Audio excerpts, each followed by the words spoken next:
महेश मांजरेकर यांचा upcoming movie जुनं furniture हा मूव्ही जो आहे येत्या 26 एप्रिलला रिलीज होत आहे. त्याच्यासाठी एक स्पेशल डेडिकेटेड व्हिडिओ जे आहेत मी बनवत आहे. तर बघा किती पॉसिबिलिटी आहे हा मूव्ही कशा प्रकारची कमाई जी आहे ते करू शकतो.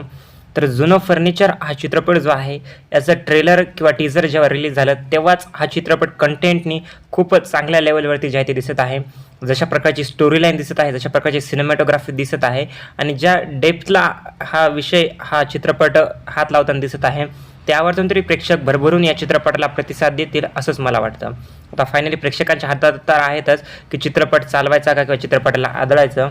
परंतु फायनली हा चित्रपट जो याची बुक माय शोवरती जर काही प्रेक्षक इंटरेस्टेड जर पाहायला गेलं तर 4,500पेक्षा जास्त प्रेक्षक सध्या इंटरेस्टेड आहेत. लवकरच ॲडव्हान्स बुकिंगही चालू होईल.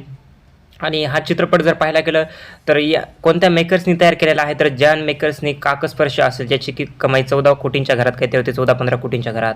मी शिवाजीराजे भोसले बोलतो, ज्या चित्रपटाने 25 कोटींची कमाई केली होती. आणि त्यानंतर परत आणखी पाहायला जर गेलं तर नटसम्राट ज्या चित्रपटाने 48 कोटींच्या वरची कमाई केलेली आहे.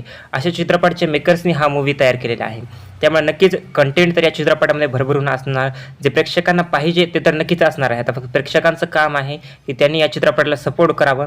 मला तरी वाटतं की 2024चा एक चांगला भरभरून कमाई केलेला हा चित्रपट ठरावा, ज्याची कमाई जी आहे 50 कोटींच्या घरात तरी जावी. कारण की कंटेंट तरी खूप चांगला दिसत आहे. मी तरी या चित्रपटाला बघण्यासाठी एक्सायटेड आहे. मी नक्की ट्राय करेल की हा मूव्ही जो आहे मी थिएटरमध्ये जाऊन बघेल. तर तुम्ही या मूव्हीचं फायनल बॉक्स ऑफिस कलेक्शन किती प्रेडिक्ट करता नक्की मला कमेंट सेक्शनमध्ये सांगा. आणि तुम्हीही हा मूव्ही बघणार आहात का नाही तेही मला तुम्ही कमेंट सेक्शनमध्ये सांगू शकता. थँक्यू.